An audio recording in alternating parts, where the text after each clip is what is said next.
బులెటిన్లో మరో breaking news చూస్తున్నాం. నకిలీ లావాదేవీలను ప్రచురిస్తూ బీజేపీ టీఆర్ఎస్ నేతలు తప్పుడు ప్రచారం చేస్తున్నారంటూ కేంద్ర ఎన్నికల సంఘానికి తరుణ్ చుగ్ ఫిర్యాదు చేశారు. ఆధారాలు లేకుండా అక్రమ ప్రచారం చేస్తున్నారని తెలిపారు. అలాగే మునుగోడు ప్రజలను ప్రభావితం చేసేందుకు తెలంగాణ బీజేపీ నేతల ఫోన్లను ట్యాపింగ్ చేస్తున్నారని తరుణ్ చుగ్ తన ఫిర్యాదులో పేర్కొన్నారు. అక్రమ ప్రచారాలు చేస్తున్న టీఆర్ఎస్ పై చర్యలు తీసుకోవాలని ఈసీని తరుణ్ చుగ్ కోరారు.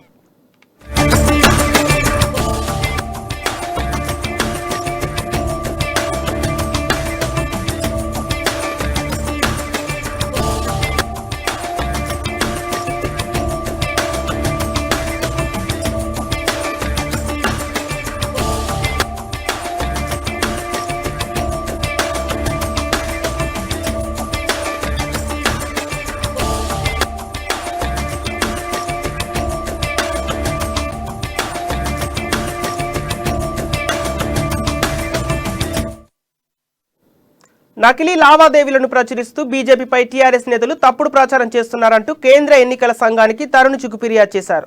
ఆధారాలు లేకుండా అక్రమ ప్రచారం చేస్తున్నారని అన్నారు. అలాగే మునుగోడు ప్రజలను ప్రభావితం చేసేందుకు తెలంగాణ బీజేపీ నేతల ఫోన్లను ట్యాపింగ్ చేస్తున్నారని తరుణ్ చుగ్ తన ఫిర్యాదులో పేర్కొన్నారు. అక్రమ ప్రచారాలు చేస్తున్న టీఆర్ఎస్ పై చర్యలు తీసుకోవాలని ఈసీని తరుణ్ చుగ్ కోరారు. ఇక ఇదే అంశంపై తాజా అప్డేట్ మా సీనియర్ జర్నలిస్ట్ కృష్ణమూర్తి అందిస్తారు. Thank you Sampath. మునుగోడు ఉప ఎన్నిక మొదలైనప్పటి నుంచి అధికార టీఆర్ఎస్ పార్టీ బీజేపీల మధ్య మాటల యుద్ధం సాగుతున్నది. ఒకరి మీద ఒకరు ఆరోపణలు చేస్తున్నారు, డబ్బుల వెదజల్లుతున్నారు ఓట్లను కొనుగోలు కోసం అని చెప్పేసి ఇరు పార్టీలు ఆరోపణ చేస్తున్నారు. అయితే ఈ విషయం మీద కొద్ది రోజులుగా ఐటీ రైట్స్ కూడా జరుగుతున్నాయి అని.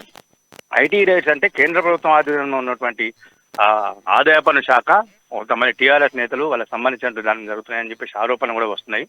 ఏది ఏమైనప్పటికీ ఉప ఎన్నిక ముగింపు పూర్తయిన నేపథ్యంలో కేంద్రంలో అంటే మన రాజగోపాల్ రెడ్డి విషయంలో కొంత టీఆర్ఎస్ పార్టీ కేంద్ర ఎన్నికల కమిషన్ ఫిర్యాదు చేసింది. అంతకుముందు మంత్రి జగదీష్ రెడ్డి విషయంలోనూ బీజేపీ ఫిర్యాదు చేసింది. దాని మీద స్పందించిన ఈసీ ఆయనను 48 గంటల పాటు ప్రచారానికి దూరం పెట్టింది. అయితే దీనికి ప్రతిగా టీఆర్ఎస్ నేతలు కూడా ఈసీని కలిసి రాజగోపాల్ రెడ్డి తన కాంట్రాక్టు సంస్థ నుంచి కొంతమందికి బదిలీ చేశారు. దాదాపు 25 కోట్ల వరకు బదిలీ చేశారని కొన్ని ఆధారాలు ఉన్నాయంటూ ఆధారాలు సమర్పిస్తూ ఈసీకి ఫిర్యాదు చేసి చర్యలు తీసుకోమన్నాయి. దీని మీద ఈసీ రాజగోపాల్ రెడ్డికి నోటీసు జారీ చేయడము, రాజగోపాల్ రెడ్డి రిప్లై ఇవ్వడము, దానికి కేంద్ర ఎన్నికల కమిషన్ పరిశీలించడం కూడా పూర్తయిపోయింది. ఈ నేపథ్యంలో మరోసారి బీజేపీ రాష్ట్ర ఇన్ఛార్జ్ తరుణ్ చుగ్ కేంద్ర ఎన్నికల సంఘాన్ని కలిసి టీఆర్ఎస్ నేతలు తప్పుడు ఆరోపణ చేస్తున్నారు. బీజేపీ నేత ఫోన్లను ట్యాపింగ్ చేయడంతో పాటు బీజేపీ నేతలపైన తప్పుడు ఆరోపణలతో ఈసీని తప్పుదారి పట్టిస్తున్నారు. రాజగోపాల్ రెడ్డి నగదు బదిలీ చేశారు ఖాతాలలో అన్న విషయంలో అన్ని నకిలీ ఖాతాలు ఎటువంటివి లేవు అంటూ ఆధారాలు సమర్పిస్తూ దీని మీద తప్పుడు ఆరోపణలు చేసినటువంటి టీఆర్ఎస్ చర్యలు తీసుకోవాలని కోరిండు. మొత్తం మీద చూస్తే ఉప ఎన్నిక మాత్రం రెండు పార్టీల మధ్య అగ్గి రాజేస్తుంది. ఈ అగ్గి ఎంతవరకు వెళ్తుంది అనేది వేచి చూడాల్సి ఉంది Sampath. Okay right, thank you Krishnamurthy.